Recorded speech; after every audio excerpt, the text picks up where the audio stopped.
Bismillahirrahmanirrahim. Assalamualaikum warahmatullahi wabarakatuh. Bismillah, alhamdulillah, la hawla wa la quwwata illa billah, wa ala alihi wa sahbihi wa mawala. Subhanaka la ilma lana illa ma 'allamtana, innaka antal alimul hakim. Allahumma la sahla illa ma ja'altahu sahla, wa anta taj'alul hazna idza syi'ta sahla, faj'alna ya Allah kulla syai'in sahlan miyassara. Anak-anakku kelas 11 SMA Muhammadiyah 3 Tulangan, alhamdulillah pada kesempatan kali ini, meskipun dengan keadaan yang sangat terbatas ini, kita masih dapat melakukan kegiatan yang mulia ini, yaitu Baitul Arqam di bulan yang sangat istimewa, yaitu bulan Ramadan. Saya berharap kita semuanya tetap dalam keadaan sehat walafiat dan tetap dalam lindungan Allah Subhanahu wa ta'ala. Pada kesempatan kali ini kita akan belajar tentang adab dan akhlak dalam bergaul.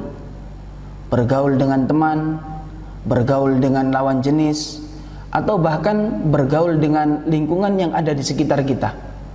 Maka dalam hal bergaul kita memerlukan namanya adab dan juga akhlak, sehingga dalam pergaulan kita tidak terjerumus kepada hal-hal yang tidak baik, hal-hal yang tidak diinginkan, bahkan kita terjerumus kepada suatu hal, yaitu keburukan. Anak-anakku yang dirahmati Allah Subhanahu wa ta'ala, dalam hal bergaul, bolehkah kita bergaul dengan semua orang? Ada satu pertanyaan ini, pertanyaan yang ditujukan kepada saya langsung, yaitu, Ustadz, saya bergaul dengan siapa saja, orang baik, orang buruk, semuanya saya pergauli. Ada pencopet, ada pembunuh, ada pemabuk, ada pula penipu. Saya memang bergaul dengan mereka, tapi saya tidak ikut melakukan hal tersebut. Lantas apakah hal yang saya lakukan ini termasuk hal yang benar atau salah, Ustaz? Nah, gimana kita menjawabnya? Baik, ini adalah suatu permasalahan.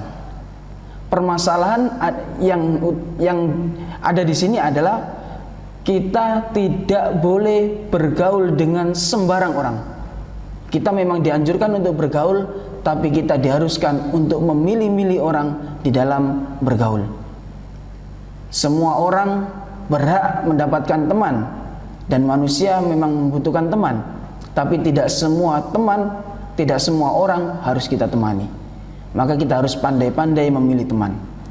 Karena ketika kita berteman dengan orang yang tidak baik, kita ikut kumpul misalnya dengan pemabuk, memang antum tidak ikut mabuk, akan tetapi ketika antum berkumpul dengan mereka, antum mendapatkan bagian dari kemaksiatan itu.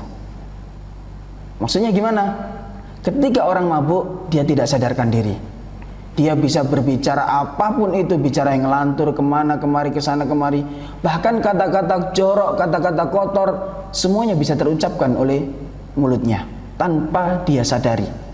Nah, memang kita tidak ikut berbicara kotor, kita tidak ikut mabuk, tapi di saat kita berkumpul dengan mereka, maka yang kita dengarkan terus menerus adalah perkataan-perkataan kotor, sehingga hal tersebut terekam begitu dalam di dalam benak pikiran kita, sehingga hal-hal negatif masuk di dalam pikiran kita. Berbeda ketika kita bergaul dengan orang yang soleh, dengan orang yang baik, karena kesolehan itu kita akan bisa mendapatkan pula dari orang yang kita temani. Kita bisa tergerak hati kita untuk meningkatkan ibadah, karena di sekitar kita ada orang-orang yang baik yang mengajak kita kepada ibadah. Dan kita akan mendapatkan kalimat-kalimat yang baik, nasihat-nasihat yang baik, sehingga energi positif masuk ke dalam tubuh kita. Karena dalam suatu ungkapan as-sahibu sahib, seorang teman akan menarik kita, entah itu menarik kepada kebaikan, entah itu menarik kepada keburukan. Teman yang baik menarik kita kepada hal yang baik, dan teman yang buruk kepada hal yang buruk. Terus bagaimana ketika kita berteman dengan orang-orang yang mabuk itu? Nah, Orang-orang yang mabuk itu tidak harus kita gauli, tapi kita berikan petunjuk kepadanya untuk keluar dari kebiasaan buruknya. Jadi kalau kita berkumpul misalnya dengan orang-orang yang demikian, jangan niatkan untuk berkumpul-kumpul dengan mereka, tapi berikan solusi yang baik bagi dia untuk kembali kepada kebaikan dan meninggalkan keburukan yang mereka lakukan dalam setiap harinya. Anak-anakku yang dirahmati oleh Allah Subhanahu wa taala, bagaimana cara mencari teman yang baik? Bagaimana cara kita untuk mencari teman yang baik? Al-mar'u ala dini khalilihi falyanzur ahadukum man yukhalil. Bahwasanya seorang bergantung pada agama temannya, maka perhatikan siapa yang dijadikan oleh dia sebagai teman. Cara untuk mencari teman yang baik adalah, yang pertama adalah cerdas. Karena kecerdasan menjadi modal awal bagi seseorang untuk menjadi teman kita. Kita berteman dengan orang yang cerdas, maka kita akan ketularan dengan kecerdasannya.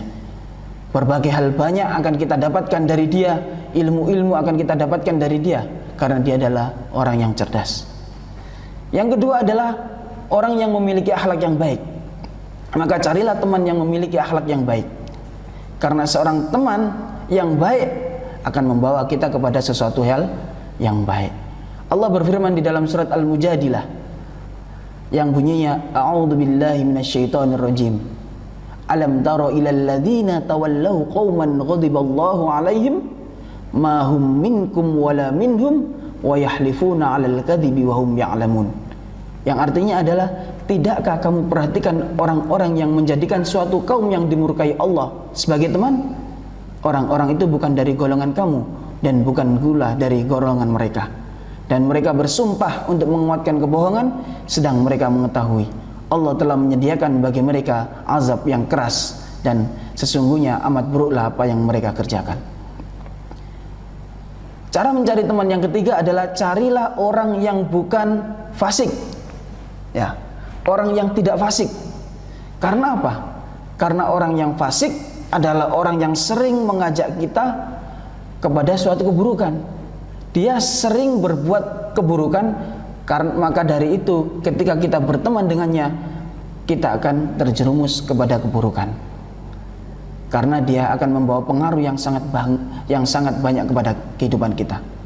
Banyak fakta yang menyatakan bahwasanya sebagian besar pemuda terjerumus pada perbuatan maksiat karena teman. Banyak dari mereka yang awalnya memiliki karakter pribadi yang baik, perangai yang baik, taat beribadah, berbakti kepada orang tua, rajin belajar, tapi ketika dia berteman dengan orang-orang yang fasik, sering berbuat maksiat, maka kehidupannya drastis berubah.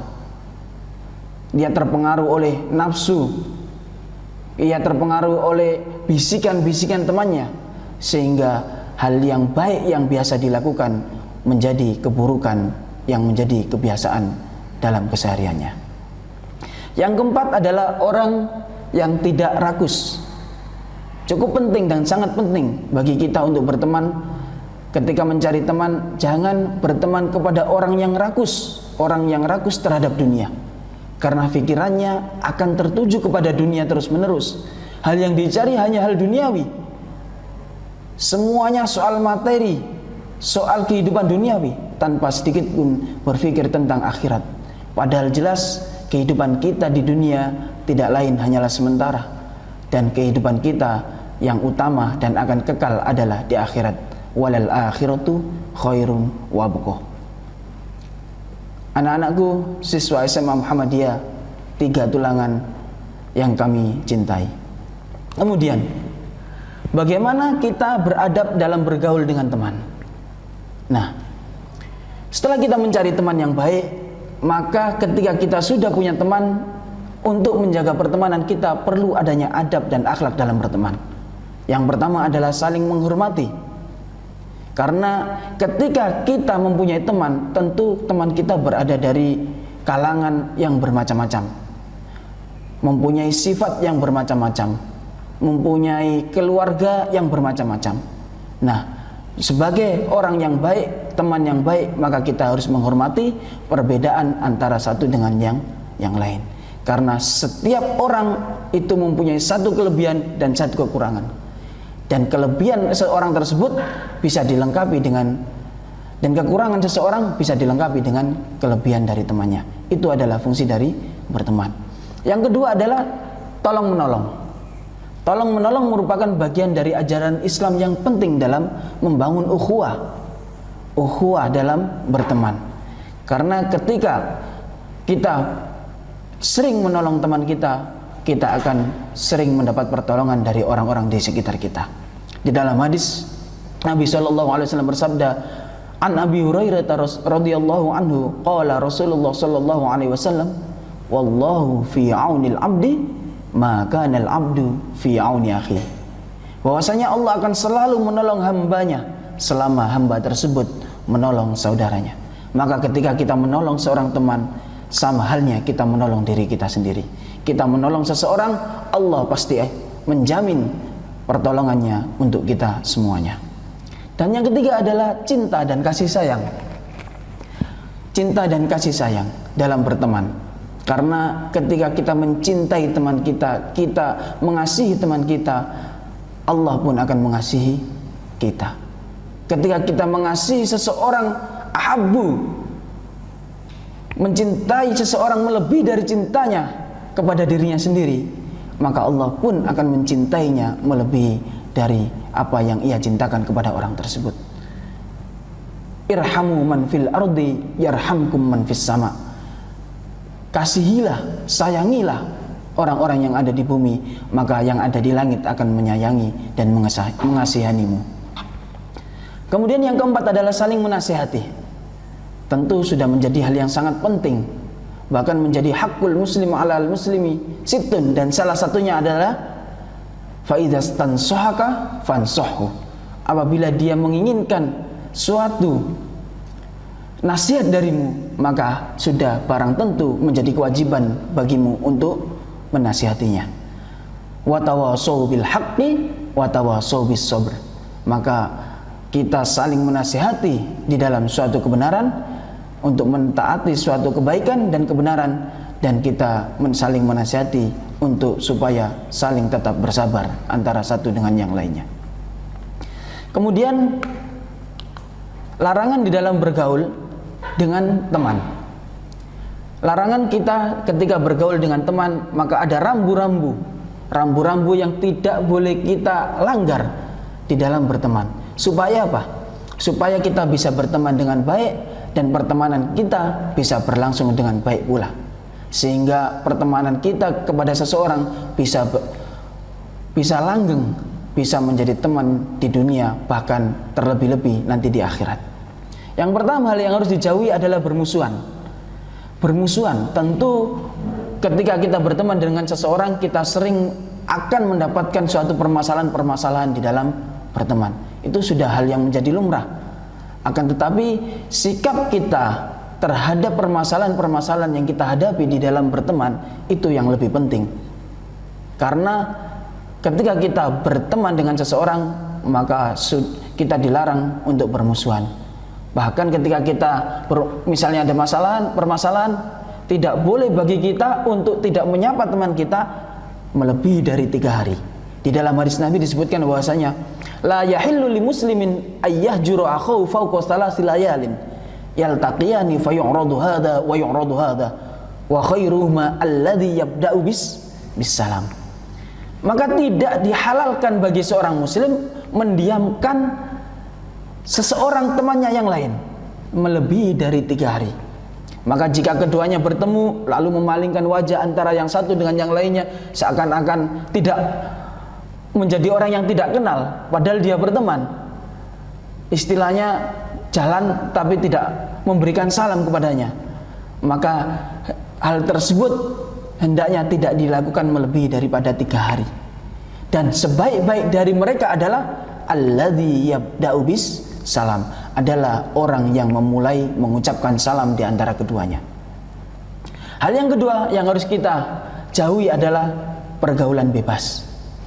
Pergaulan bebas merupakan salah satu akhlak yang tercela. Karena bebas di sini berarti kita melewati norma-norma yang ada. Entah itu norma di dalam agama, entah itu norma di dalam masyarakat, entah itu norma di dalam lingkungan kehidupan kita.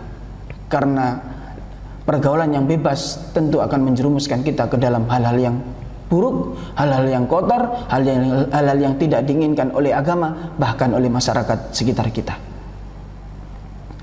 Yang ketiga adalah melanggar norma-norma. Maka pergaulan yang baik tidak akan melanggar norma-norma yang ada. Karena pergaulan yang baik akan selalu membawa kita kepada kebaikan, memberikan manfaat bagi orang-orang sekitar kita, sehingga kita menjadi orang-orang yang memberikan manfaat bagi teman kita, dan kita mendapatkan manfaat dari orang yang ada di sekitar kita.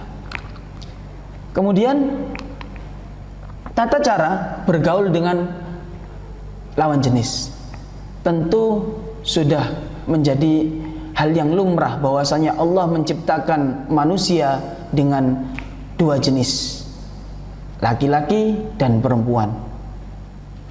Tidak menafikan bahwasanya kita hidup berdampingan dengan misalnya laki-laki berdampingan dengan perempuan, perempuan pun dengan laki-laki.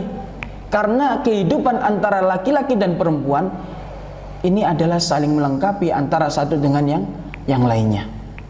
Karena Islam adalah agama yang mengatur tata kehidupan manusia. Islam tidak melarang antara lawan jenis untuk bergaul, akan tetapi ada batasan-batasan di dalam kita bergaul dengan lawan jenis. Allah berfirman di dalam surat Al-Hujurat, A'udzu billahi minasyaitonir rajim. Ya ayyuhan nasu inna khalaqnakum min dzakarin wa untha wa ja'alnakum syu'uban wa qabaila lita'arafu inna akramakum 'indallahi atqakum innallaha 'alimun khabir. Wahai manusia, sesungguhnya kami menciptakan kamu dari seorang laki-laki dan perempuan, dan menjadikan kamu berbangsa dan bersuku supaya kamu saling mengenal. Sesungguhnya orang yang paling mulia di antara kamu di sisi Allah ialah orang yang paling bertakwa di antara kamu. Sesungguhnya Allah Maha mengetahui lagi Maha mengenal.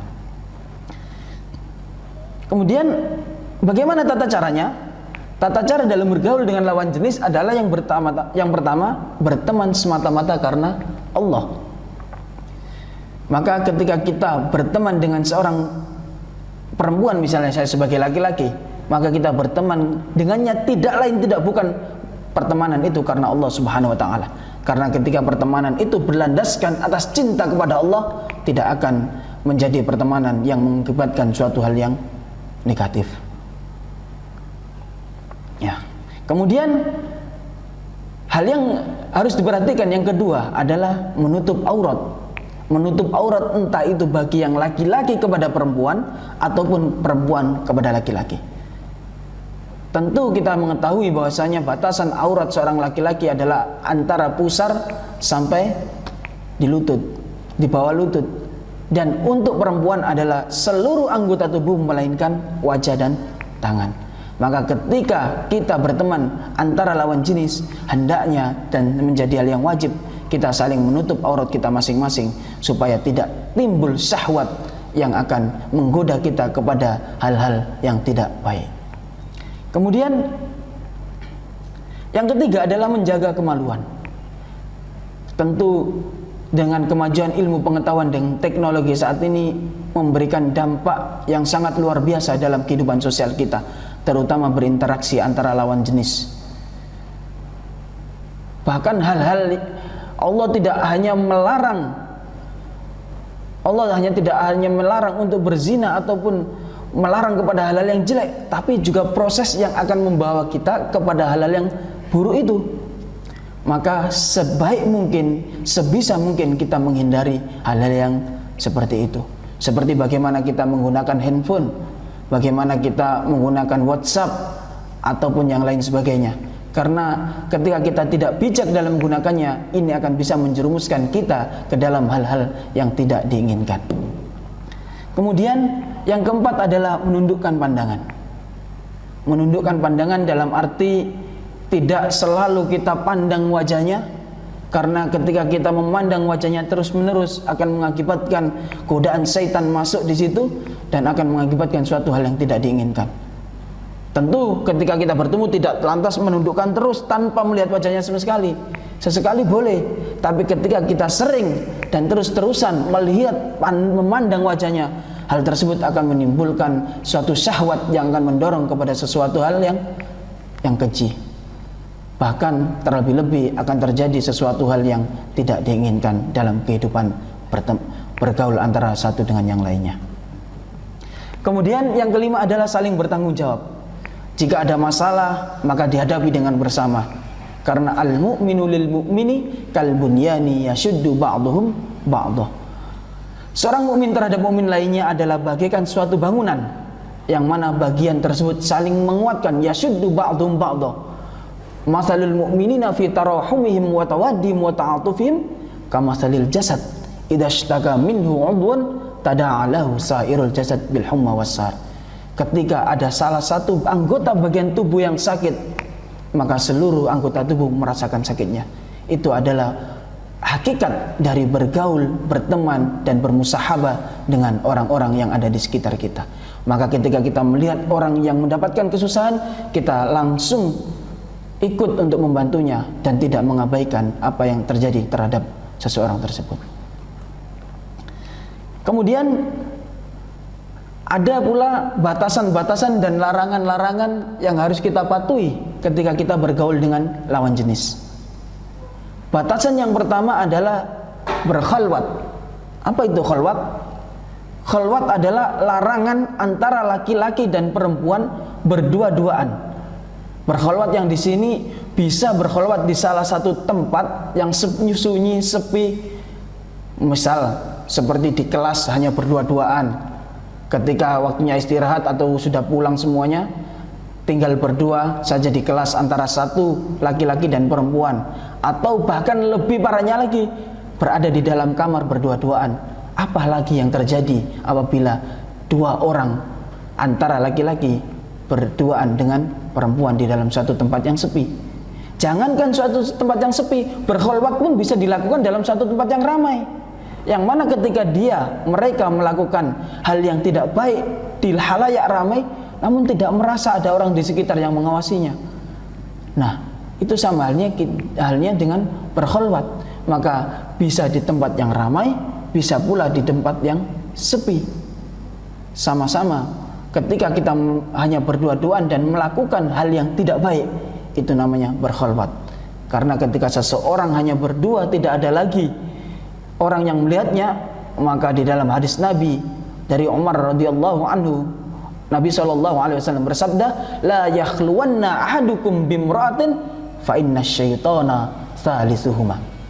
Janganlah seorang di antara kalian berduaan dengan seorang wanita, karena sudah barang tentu yang ketiga itu adalah setan. Dan setan akan masuk, akan menggoda kita di saat yang seperti itu. Kemudian hal yang kedua yang harus kita jauhi adalah ikhtilat. Apa itu ikhtilat? Ikhtilat adalah pembauran antara lawan jenis tanpa batas apapun. Entah itu batas jarak, entah itu batas suatu hal yang bisa memisahkan. Ketika kita berkumpul meskipun dengan banyak orang, ketika kita berkumpul dalam suatu tempat tanpa jarak, kita berikhtilat dengan lawan jenis, itu akan menimbulkan hal-hal yang menuju kepada hal yang tidak baik.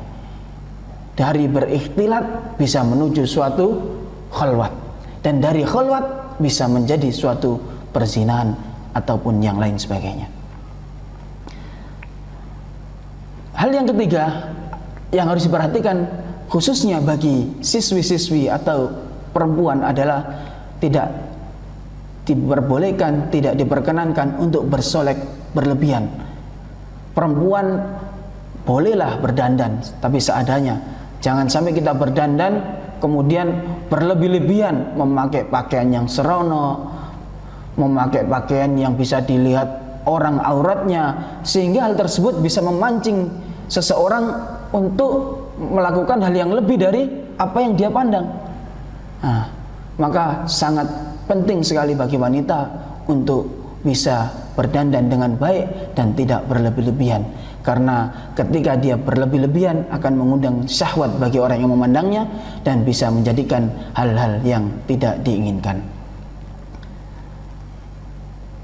Itu adalah adab dalam bergaul antara lawan jenis dengan adab berteman, maka batasan-batasannya ada di situ.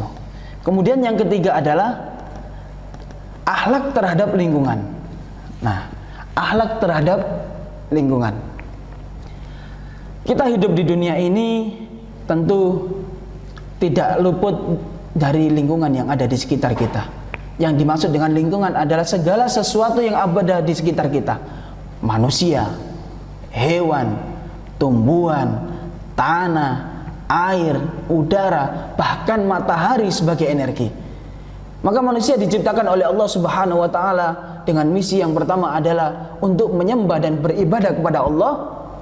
Wa ma khalaqtul jinna wal insa illa liya'budun, dan misi yang kedua adalah sebagai seorang khalifah. Sebagaimana dalam surat Al-Baqarah disebutkan bahwasanya wa idz qala rabbuka lil malaikati inni ja'ilun fil ardi khalifah.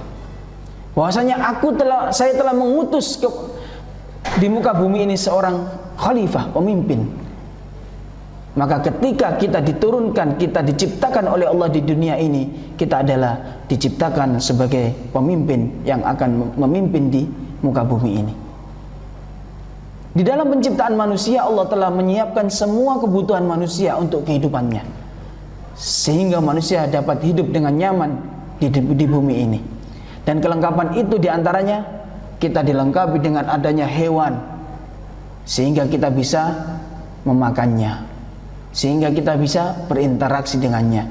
Allah juga tidak lupa menciptakan tumbuh-tumbuhan yang ada di sekitar kita. Di satu sisi bisa kita gunakan untuk sebagai makanan kita, di sisi yang lain sebagai bisa memberikan oksigen bagi kehidupan kita. Ada juga laut yang di dalamnya terdapat banyak sekali hewan-hewan seperti ikan dan lain sebagainya. Maka Allah telah memberikan kepada kita kelengkapan untuk melengkapi kehidupan kita di dunia. Maka apa yang kita lakukan di dunia ini apalagi yang kita lakukan kecuali untuk bersyukur kepada Allah Subhanahu wa taala. Semua fasilitas tersebut merupakan sarana yang disediakan oleh Allah untuk memenuhi kebutuhan kita. Maka kita sebagai manusia sudah barang tentu wajib untuk melestarikannya sebagai rasa syukur kita terhadap apa yang diberikan oleh Allah. Maka beberapa hal akhlak kita yang harus kita jaga terhadap lingkungan. Yang pertama adalah menjaga kelestarian alam. Maka disebutkan di dalam Al-Quran surat Al-Qasas, wala tufsidu fil ardi innallaha la yuhibbul mufsidin. Janganlah kamu berbuat kerusakan di muka bumi ini, karena sesungguhnya Allah tidak menyukai orang-orang yang berbuat kerusakan. Semua sudah diciptakan untuk kita, jangan kita rusak dengan keinginan syahwat kita. Kemudian yang kedua adalah mencintai makhluk Allah berupa hewan dan binatang yang ada di sekitar kita. Jangan kita membunuh hewan dengan semena-mena. Kita bunuh kemudian kita biarkan begitu saja. Bolehlah kita, misalnya kita butuh untuk makan ayam, kita memotong ayam sekedar untuk makan. Tapi lantas tidak kita membunuh, misalnya seperti kucing kita bunuh kemudian kita telantarkan begitu saja. Maka di mana hati nurani kita? Meskipun kita mampu untuk melakukannya, tapi mana rasa syukur kita kepada Allah? Kemudian makhluk berupa tumbuhan juga berhak untuk kita cintai, karena tumbuh-tumbuhan juga menopang kehidupan kita, baik sebagai asupan makanan kita atau sebagai asupan oksigen bagi kehidupan kita. Kemudian yang ketiga adalah menjaga harmoni. Menjaga harmoni kebersamaan dengan makhluk lain, antara manusia, hewan, tumbuhan, dan lingkungan yang ada di sekitar kita. Dan yang keempat, jangan merusak alam semaunya. Karena kita, ya apa yang kita makan sekarang, apa yang ada di sekitar kita sekarang, itu tidak lain adalah apa yang telah ditanam oleh orang-orang sebelum kita. Maka jangan kita merusak semau kita seakan-akan kita adalah makhluk yang terakhir. Ada orang-orang yang akan hidup setelah kita. Kalau kita rusak semuanya, maka untuk generasi setelah kita apa yang mereka dapatkan? Maka naqulu nahnu bima gharasna wa bima gharasa man qablana wa naghrisu nahnu liman ba'dana. Kita telah menggunakan apa yang telah ditanam oleh orang-orang yang sebelum kita, maka jangan melupakan generasi sebelum kita, kita menanam pula untuk mereka menjadi manusia yang anfa'uhum linnas, bermanfaat bagi diri sendiri, bermanfaat bagi orang sekitar, dan bermanfaat pula bagi orang-orang yang setelah generasi yang setelah kita.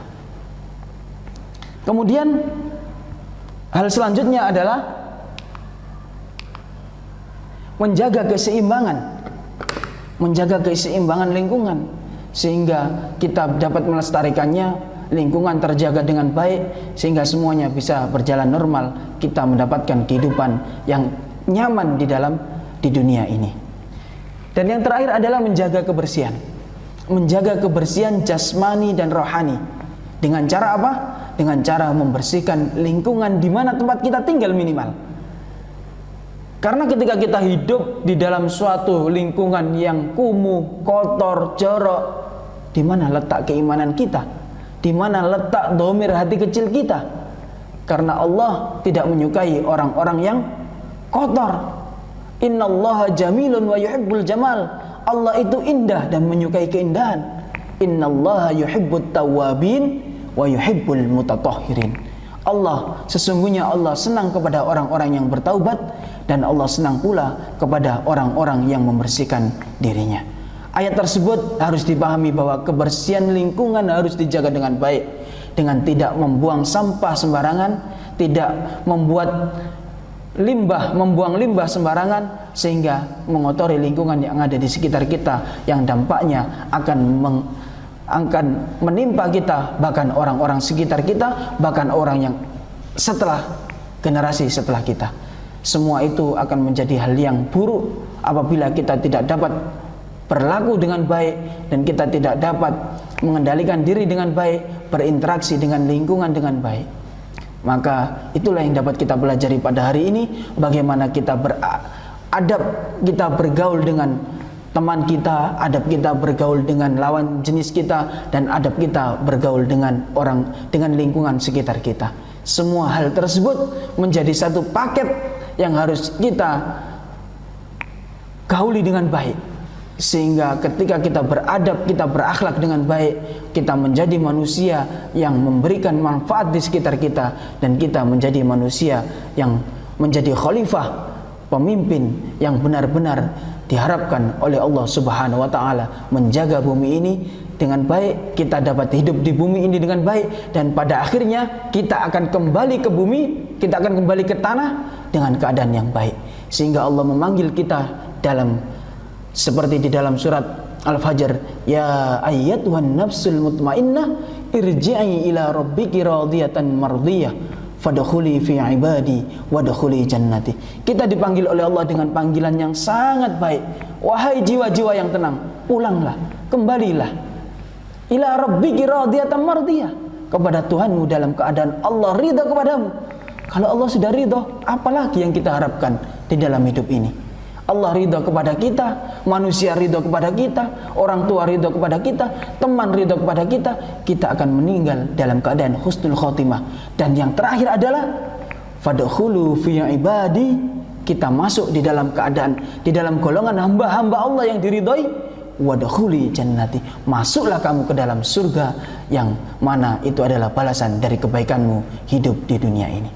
Demikian apa yang dapat saya sampaikan pada kesempatan kali ini. Mari kita belajar dengan baik, kita manfaatkan momentum Ramadan ini dengan baik, beribadah dengan baik, sehingga kita bisa melewati bulan Ramadan ini dengan keadaan yang terbaik dan tidak terlewat dengan keadaan yang sia-sia. Aqulu qouli hadza fastabiqul khairat. Wassalamualaikum warahmatullahi wabarakatuh.